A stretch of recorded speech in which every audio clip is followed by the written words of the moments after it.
안녕하세요. 정보가 세상을 바꾼다의 인포뱅크입니다. 이번에 전해드릴 내용은 중국 청년 실업률 사상 최고, 오픈 해결책 내놓아에 대해서 한번 알아보도록 하겠습니다. 여러분의 구독, 좋아요, 그리고 필요하시면 알람 설정까지 부탁드리겠습니다. 요즘 중국에서는 대학을 졸업하면 곧바로 실업으로 이어진다라는 말이 나올 정도로 청년 실업 문제가 갈수록 심각해지고 있습니다. 그만큼 많은 좋은 일자리들이 줄어들고 있기 때문이죠. 특히 미중 갈등으로 첨단 산업들이 탈중국을 하고 있으며 여기에 노동집약적 산업들마저 높은 임금 때문에 동남아시아로 이전하고 있습니다. 또한 코로나19 영향으로 이제 통제 사회를 했었던 중국에서 당시 중소기업들이 많이 망했어요. 그런데 중국 공산당이 내놓은 정책이 너무나도 오픈 해결책을 내놓았다라는 이야기가 나오고 있습니다. 그것은 바로 좋은 일자리가 부족하다 불평하는 대학 졸업생들에게 육체노동이나 농촌으로 돌아갈 것으로 장려하고 나섰기 때문이죠. 자, 그래서 이번에 알아볼 내용은 중국 청년 실업률 사상 최고 오픈 해결책 내놓아에 대해서 알아보도록 하겠습니다. 로이터는 중국의 16세에서 24세 사이의 실업률은 2023년 4월에 20.4%로 지난해 7월에 19.9%보다 약간 상승했다라고 전했습니다. 이는 2018년 통계가 수집된 이후 가장 높은 수치로 도시 청년 5명 중 1명꼴로 실업자라는 것을 의미합니다. 중국 내 많은 청년들이 일자리를 찾지 못해 이제 불안과 불만이 점차적으로 고조되고 있습니다. 중국 공산당이나 이 국영기업들도 이 문제를 제대로 해결하지 못하자 중국 미래에 대한 밝은 전망을 버리고 있습니다. 자, 그래서 먼저 알아볼 내용은 청년 실업 문제 걱정하는 베이징에 대해서 좀 더 깊이 알아보도록 하겠습니다. 베이징, 말하자면 중국 공산당은 이 사업에 대해, 이 일에 대해서 매우 걱정하고 있죠. 이 문제로 인해 중국 경제의 건정성에 대한 우려를 제쳐두고라도 대규모 사회적 불만 증폭으로 시진핑 정권에 대한 불만으로 전이될 수 있기 때문이죠. 그들은 1989년 실업과 인플레이션에 대한 불만이 결국 천안문 시위를 촉발했던 전례를 잘 기억하고 있습니다. 그런데 작년에 큰일이 벌어졌죠. 코로나 제로 정책에 대한 불만이 결국 지난해 11월 달에 시위로 이어졌고 이는 공산당을 다시 불안하게 만들고 있습니다. 또한 작년에 백지 시위를 벌였던 것을 우리가 기억하고 있습니다. 그래서 지난 3월 리커창 당시 총리는 중국이 1200만 개의 도시 일자리를 창출하겠다라고 약속했고 한 달 후 국가 최고 통치기구 중 하나인 국무원은 청년 실업 문제를 해결하기 위한 15가지 조치를 발표했습니다. 실업자로 등록된 24세 미만을 고용하는 회사에 대한 일회성 보너스, 그리고 국유기업 및 부서에 최소 100만 개 이상의 새로운 인턴십 자리가 포함되어 있었습니다. 여기서 우리가 조금 눈여겨봐야 할 것은 일회성 보너스와 인턴십 자리가 포함되어 있다는 것. 그리고 가장 최근에는 구직 과정을 간소화하기 위한 방법으로 졸업생이 국가의 승인 없이 취업할 수 없었던 중국 통제 경제 시대의 유물인 고용 및 등록 증명서도 폐지했습니다. 그래서 자유롭게 취업을 할 수 있게 했죠.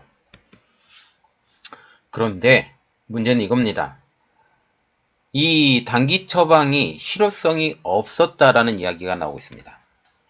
이런 중국 공산당 베이징이 취한 단기 처방에 대한 실효성은 전혀 없었습니다. 일부 지방정부는 우픈 계획까지 세웠죠. 한 지방정부는 2025년까지 30만 명의 졸업생을 자원봉사 형태로 시골로 보내겠다라는 계획을 세운 것입니다. 자, 여기서 우리가 좀 눈여겨봐야 될 것은 자원봉사 형태로 라는 것입니다. 자원봉사 형태로 이 시골로 보내겠다라는 계획을 세운 것이죠. 시골을 젊어지게라는 문화혁명 당시에나 볼 수 있었던 구시대적인 표를 내세운 것입니다.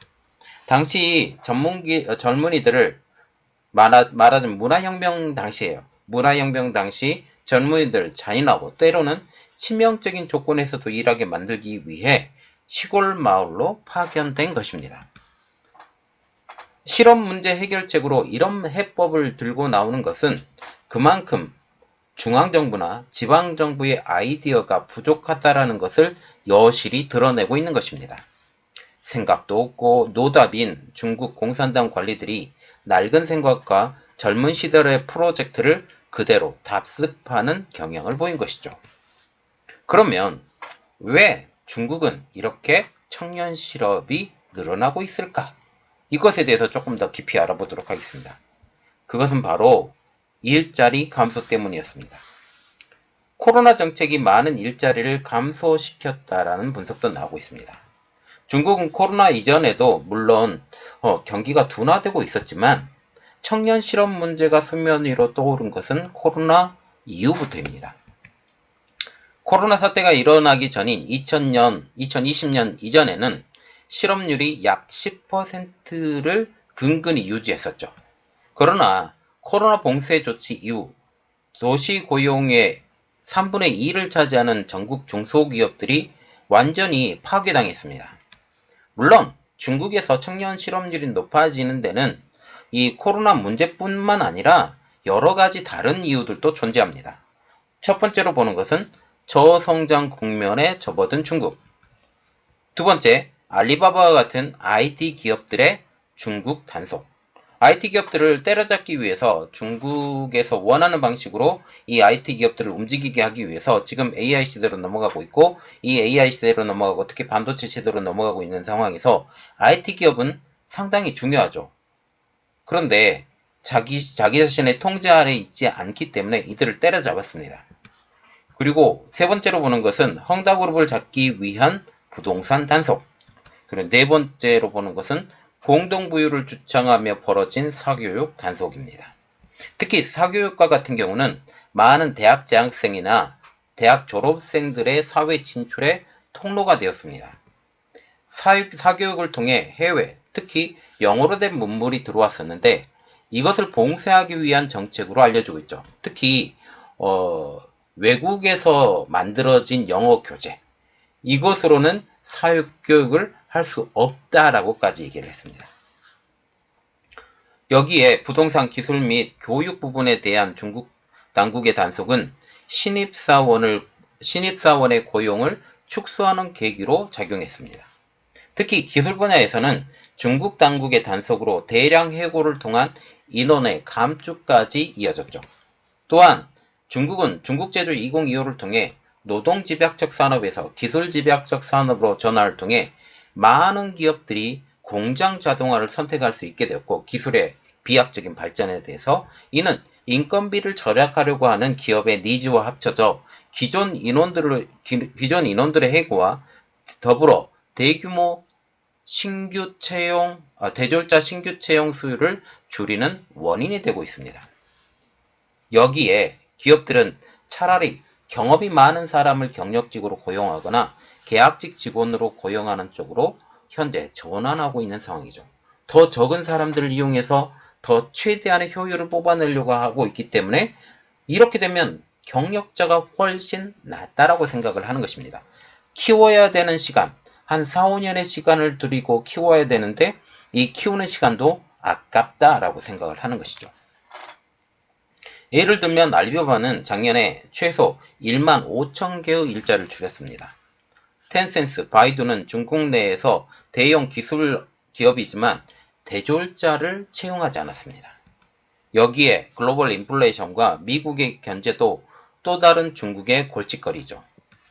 미국의 견제를 심하게 받고 있는 화웨이도 작년에 청년을 거의 고용하지 않았습니다. 그러면 지금 중국 청년 실업의 현실은 어떻게 될까요? 실제로 보는 것은 20% 이상으로 보고 있는데 그 현실에 대해서 조금 자세히 알아보도록 하겠습니다. 특히 올해 7월부터 8월까지 졸업하는 대학생들이 문제입니다. 하지만 중국 경제는 힘을 잃고 있는 상황에서 대학 졸업생들이 쏟아져 나오는 것들도 문제입니다. 중국 교육부에 따르면 2023년 중국 대졸자는 역대 최고치인 1억 760만 명. 공식 수치에 따르면 지난해 가을 신규 대학 채용 수요는 지난해 대비 12% 감소했지만 구직자는 거의 2배로 증가를 했고 올해는 이것보다 더 높아질 것으로 보입니다. 통계로는 2023년 중국의 대학생 졸업생 취업률이 81.6%로 2022년보다 7% 하락할 것으로 보고 있습니다. 이는 졸업생 10명 중 1.4명이 취업하지 못하게 되는 것인데요. 그러나 이 통계를 곧이곧대로 믿기는 어렵다라는 반응입니다. 취업하지 못한 졸업생 등 상당수는 자영업이나 창업, 대학생 진학 등으로 취업시장에서 이탈하고 있기 때문이죠. 이들은 통계에서 실업이 아니라 취업으로 잡히고 있기 때문에 실질적인 취업이 되지 않은 숫자, 다시 말하면 실업 숫자, 청년 실업의 숫자는 훨씬 더 많을 것으로 분석되고 있습니다. 이렇게 많은 실업에 대해서 중국이 청년 실업 대책을 내놓았을 때 과연 성공할까에 대해서 조금 더 알아보도록 하겠습니다. 중국은 지난 4월 공무원에서 청년 실업 문제를 해결하기 위한 15가지 조치를 발표했죠. 그런데 이 조치들이 향후 어느 정도 효과를 발휘할지는 우리가 지켜봐야 할 일이라고 말이 나오고 있습니다. 하지만 일부 전문가들은 이러한 15가지 조치가 단기적인 대책에 불과하다라는 쓴소리를 내고 있습니다. 그들은 청년들에게 좋은 일자리를 제공하기 위해서는 중국 경제 구조 자체를 뜯어 고쳐야 한다고 주장하고 있는 것이죠. 그래서 중국 공산당이 지배하고 있는 이 구조, 이 자체를 완전히 뒤바꾸지 않은 한 청년 실업 대책은 결국 실패할 것이다 라고 얘기를 하는 것입니다.